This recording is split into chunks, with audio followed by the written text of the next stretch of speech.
What lies beneath the surface of conflict? Beyond the headlines, the big narratives of victory or defeat, or even all the political maneuvering. Yeah, what really happens to the individuals caught right in the middle of it, in that relentless grinding grip? Exactly. And how do we even start to grasp the human cost? We're so often just focused on, statistics and strategies. It's a huge question, and honestly, one that doesn't get nearly enough airtime.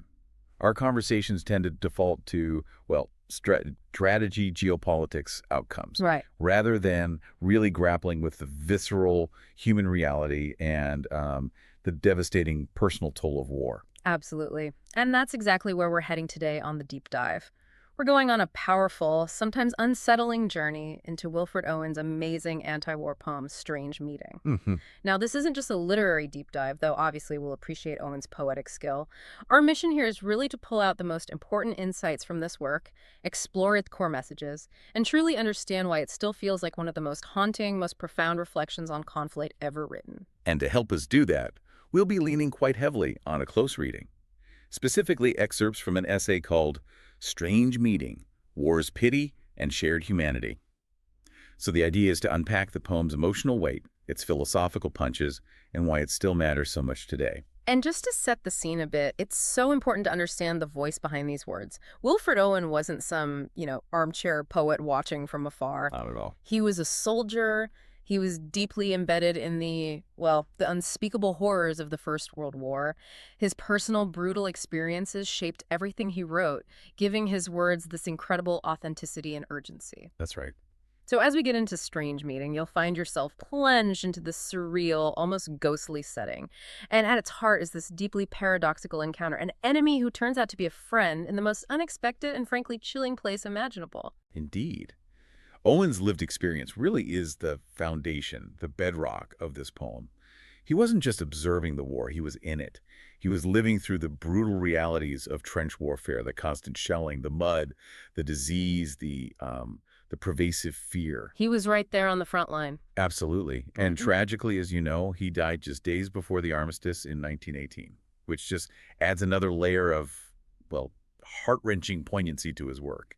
His words aren't just art, they feel like direct testimony. And because of that that visceral connection to the battlefield, Owen's goal was crystal clear, wasn't it? He wanted to tear away that shiny veneer of patriotism and just expose the raw, horrifying reality of trench warfare. Which was so different from the dominant narrative. Totally different. I mean, during that era, the main stories about war were often romanticized, even glorified. You had poets like Rupert Brooke talking about heroic sacrifice, noble death. The corner of a foreign field that is forever England kind of thing. Exactly that. But Owen actively pushed back, hard. While others were writing these verses about glory and sacrifice, Owen was describing the stench, the blood, the gas attacks, the psychological trauma, the way men were just dehumanized, turned into instruments of war. Yes, his poetry became this stark, unflinching counter-narrative. It forces readers, and us listeners today, to confront a truth that propaganda was desperately trying to hide. He wanted to show the real war, not the sanitized version. And it's right into that brutal, stark reality that Strange Meeting throws us immediately. It's disorienting right from the very first lines. It really is. From the start, the poem immerses you in this surreal, almost dreamlike landscape, but is one loaded with meaning. The speaker begins by escaping. Well, we assume it's the chaos and terror of the battlefield. Right, escaping the immediate fighting. And descending into a profound, dull tunnel. Now, this isn't just a physical escape from danger, is it? It feels like a journey into something much, much deeper. Yeah, it feels symbolic right away. Precisely. This tunnel isn't just any tunnel.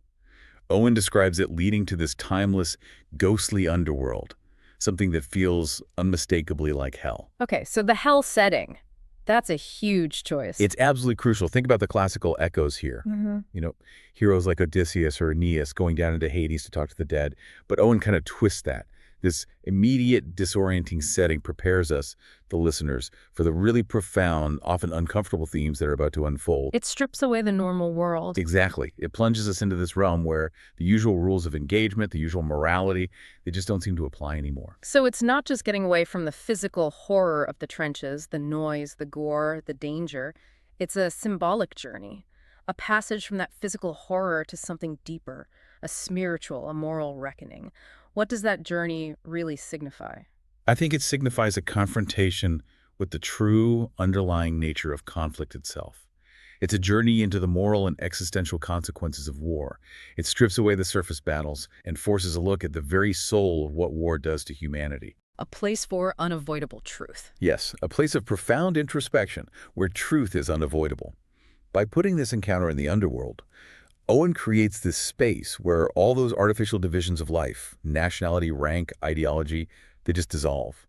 And that paves the way for the central paradox, the real heart of the poem. And that paradoxical encounter is the beating heart, isn't it? It's the pivotal moment, the turning point. The speaker meets a dead soldier in this underground place. And what's really chilling, and I think so effective, is how gradually this recognition happens. It's not instant. It kind of creeps up, this sense of dread, until the unimaginable truth hits him. Can you sort of walk us through that slow dawning? Yeah, the recognition is chilling because it unfolds with this quiet, almost inevitable feeling.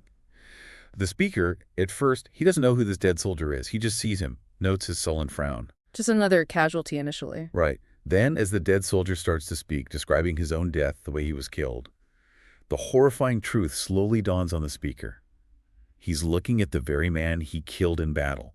Oh. And this leads to what is, I think, arguably the most crucial line in the entire poem, a statement that just echoes with immense emotional and philosophical weight. I am the enemy you killed, my friend. I am the enemy you killed, my friend. That phrase, it's not just powerful, it feels revolutionary in what it implies. The paradox, calling an enemy friend, it just shatters every standard idea about war. It really does. For those of us, brought up on traditional ideas of warfare, clear us versus them, Yep. how does Owen make this claim feel not just like sentimental, but like a brutal, undeniable truth within the poem? That's a great point. We are constantly fed these narratives of war as a clash of ideologies, good versus evil, maybe a necessary evil. Owen just demolishes that. How so? He argues the animosity isn't inherent, it's manufactured. Think about how propaganda works, right? Dehumanizes the enemy, creates a monster you have to fight. It makes it easier to kill. Exactly. But Owen shows you, through the shared humanity of these two soldiers, that the monster isn't the guy across the trench. It's the system. It's the ideology, the political machine that forces human beings who actually share so much to destroy each other. So they aren't true enemies in his view. No, he makes it clear they are victims. Victims of these much larger, more insidious political and nationalistic forces. Forces that compel them to fight against their own kind, against fellow human beings whose lives, whose hopes, probably mirror their own.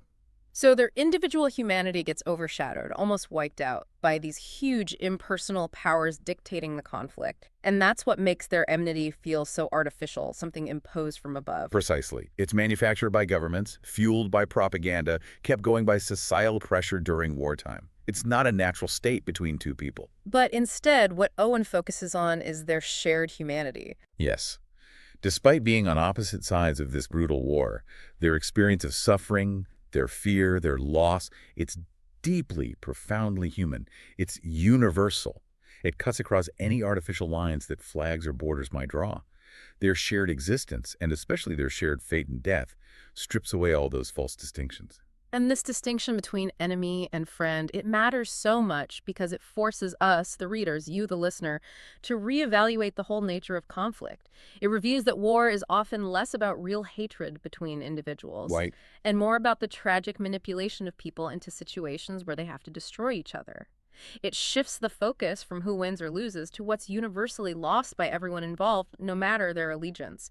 It makes you ask, who really benefits from this enmity if it's not the soldiers themselves? Exactly. And once that chilling recognition hits, the poem shifts dramatically. The dead soldier's voice takes over. His monologue really dominates the second half.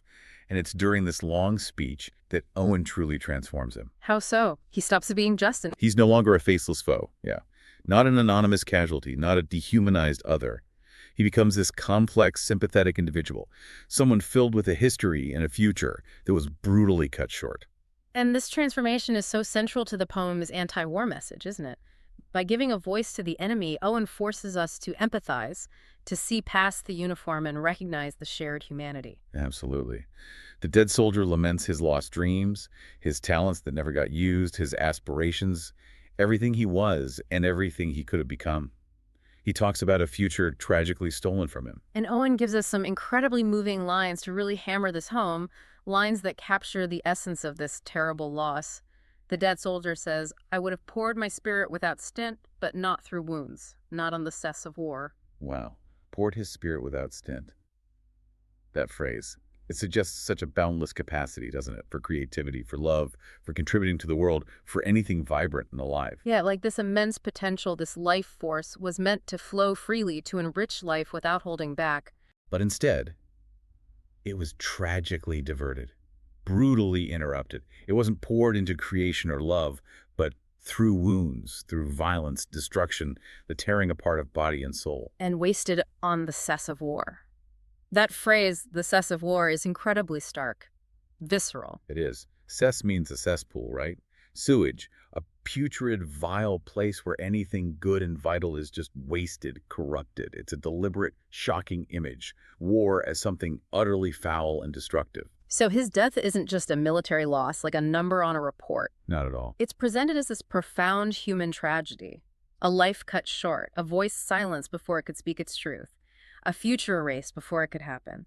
It makes us confront the true individual cost of every single casualty, see beyond the numbers. Exactly. This shift in perspective forces us to rethink the true cost of war, beyond just the impersonal figures we get in news reports.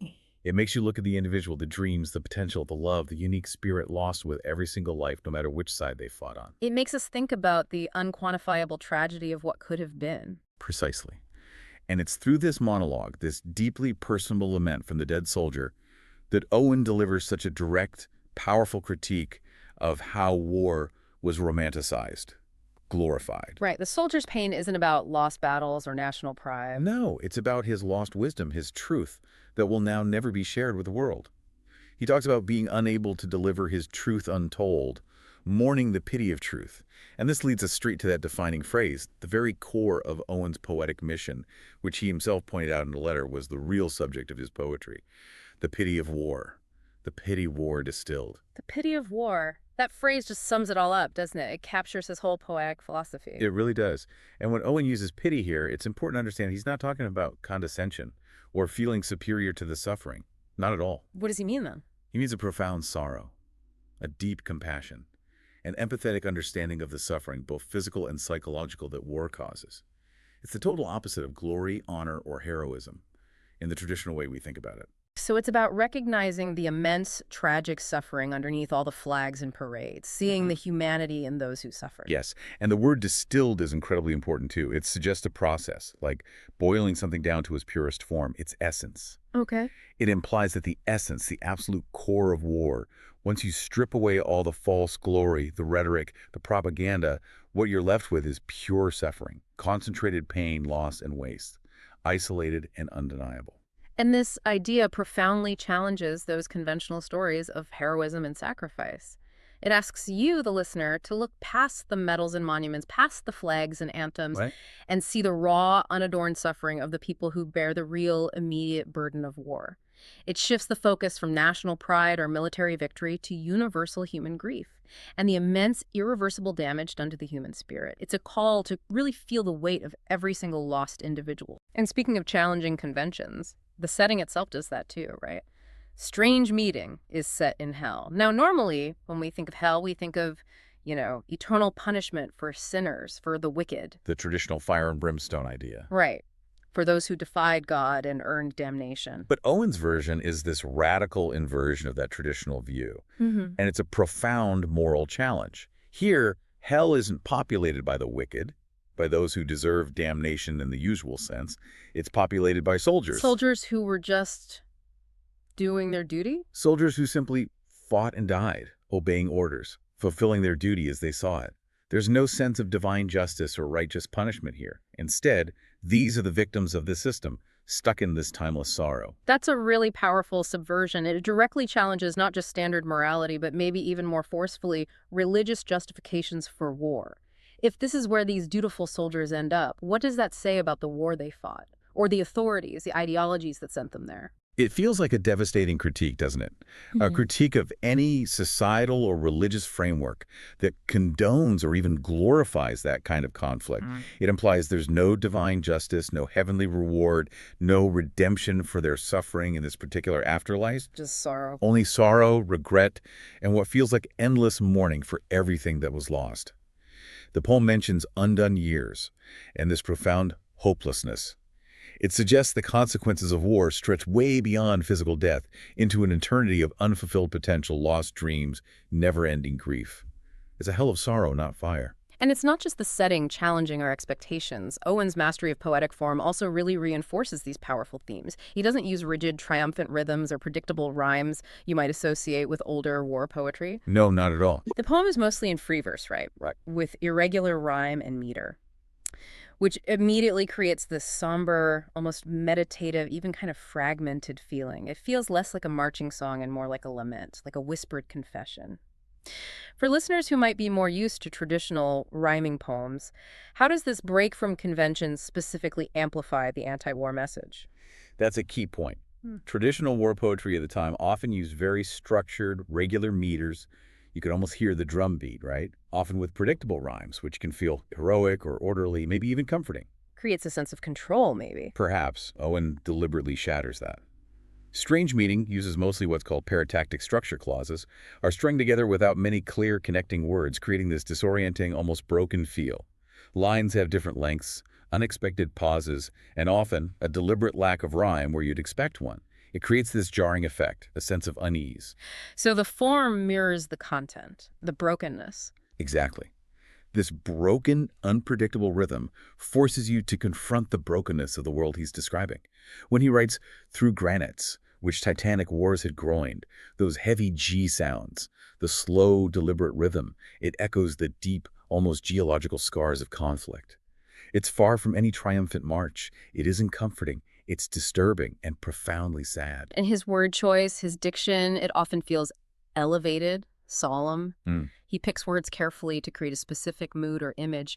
But what's really striking is how he mixes classical allusions, those references to ancient myths, epics like the journey into an underworld like Hades, Mhm. with the raw modern realism of trench warfare. That's not just style, is it? It's a way to connect the suffering of World War I to something universal, timeless, giving it a grander, more agonizing scale. Absolutely. It elevates the individual suffering to the level of mythic tragedy. You see this so clearly in the powerful contrastive imagery he uses. He puts moments of intense beauty right next to brutal, visceral horror. Can you give an example? Sure. He talks about the wildest booty in the world and the sunlit Ypres, Ypres being, of course, a major infamous battlefield. But then he contrasts that sharply with images of blood, wounds, and that chilling metaphor of chariot wheels that run upon sleeping men. That juxtaposition is incredibly effective. It doesn't just describe the tragedy, it heightens it exponentially. It underscores that profound paradox of life and death, beauty and destruction, hope and despair, just existing side by side, or rather, brutally colliding. Right, the vivid image of life's beauty, its potential, its vibrance, is shown being utterly destroyed by the cold, unforgiving machinery of war, by the arbitrary mechanical nature of death in that conflict. It makes the loss even more agonizing, the waste feel even more criminal. And beyond the raw tragedy, another crucial theme Owen explores with such devastating clarity is the failure of communication, the failure of understanding. Yes, that's huge in the poem. The dead soldier, in his monologue, directly talks about this. He laments that the truth of war, its horror, its sheer waste, its real cost, will never be fully understood by the people safe at home or by those in power orchestrating these conflicts from a distance. He says something. These lines always stick with me. They have this almost prophetic despair. "I am some void of war's expedient pain. Now men will go content with what we spoiled." Wow. Void of war's expedient pain, what does that really capture? It expresses this heartbreaking recognition that his suffering and the suffering of countless others like him will ultimately be forgotten or dismissed. He's become just a statistic, easily overlooked. His pain was expedient, it was convenient, seen as necessary, a means to an end for the war effort, and then just discarded. And the second part, now men will go content with what we spoiled. That suggests this chilling continuation of ignorance. The living will carry on glorifying war, celebrating victories, remembering only the bravery, without ever truly grasping the immense human cost, the beauty and potential that was spoiled, ruined. And this silence, this deliberate ignorance, is what keeps the cycle of violence going, isn't it?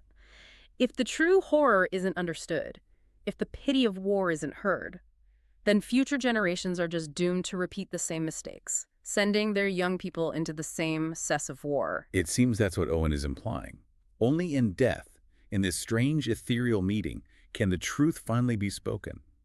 But even then, it's too late. It's spoken to someone who is also a victim. It's a truth spoken in a realm beyond the living, unheard by those who most need to hear it. And in this incredibly poignant after-death conversation, Owen reveals a truth even deeper than the failure of communication. It's the revelation that the enemy isn't just a victim, but in a profound sense, a reflection of ourselves. Yes, this takes us straight into that powerful theme of shared identity, concept that really just obliterates the distinctions we impose on ourselves, especially during wartime. And the dead soldier says another incredibly powerful line that sums this up. Whatever hope is yours was my life also. Such a simple line, but devastating. Whatever hope is yours was my life also. It completely collapses that distinction between self and other, friend and enemy. It suggests these two men, one British, one German, who were literally trying to kill each other in the trenches, were not opposites, not inherently different. They were reflections of one another. Their hopes, their dreams, their potential for life, for love, for joy, for contribution. It was identical. And it's this shared humanity that makes the act of killing so utterly tragic. Owen seems to suggest that war isn't just a clash of nations. It's something much more intimate and horrifying, a fratricide. A war between brothers, yes, where individuals who could have been allies or friends or just fellow humans living parallel lives are forced by these external powers to destroy each other. The horror is magnified by knowing they were, in a way, fighting themselves. And the implications for you, the listener, are so clear. It forces us to rethink how we view conflict, and maybe more fundamentally, how we view our fellow human beings. It challenges us to look beyond the flags and the politics. And recognize the universal human experience that connects us all. It implies that any act of violence against another person, especially under the banner of war, is really a wound against our collective humanity. It asks us to look for that shared humanity, even in those we label enemies. So, with all of that swirling around, the poem also fundamentally challenges the traditional idea of heroism, the kind that was so common in the patriotic war poetry of Owen's time. Absolutely. In the world Owen creates in Strange Meeting, the dead soldier isn't talking about medals or glory or bravery on the battlefield. His lament is about truth and pity. His heroism, if you can call it that, is in speaking this unvarnished truth, not in making a victorious charge. He's not celebrating courage under fire in the usual way. Instead, he seems to elevate compassion over courage, empathy over victory. He talks about foreheads of men being graved with naught but God's remembrance. Feels like in this moral universe, the real tragedy isn't just death itself. No, it's something deeper. It's the more insidious loss, the loss of the ability to feel, to express love, to create beauty, to live a full, undamaged life. War, in Owen's view, just drains humanity of its most vital, tender qualities, leaving only desolation behind. And the poem ends. Well, it doesn't end with a roar of defiance or a cry for vengeance. It ends with this quiet, heartbreaking resignation. Those final lines, "Let us sleep now." Yeah. They aren't triumphant at all. No, they feel tired. They signify this quiet, shared surrender to eternal rest, a profound weariness after a life and a death utterly filled with sorrow and futility. It's a powerful, almost exhausted acceptance of their fate, a shared peace in death that they couldn't find in life. And this brings us right back to the poem's enduring indictment of war, the message Owen spent his tragically short life trying to get across. Indeed. The central idea of Strange Meeting is just unwavering. War is a profound human tragedy. It systematically destroys not just lives, but dreams, hopes, and the very fabric of empathy and understanding that holds us together as human beings.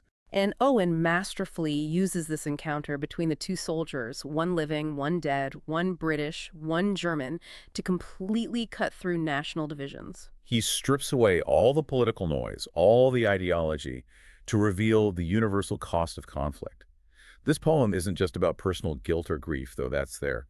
It's a powerful universal indictment of war itself, a condemnation of any system that pits human beings against each other like this.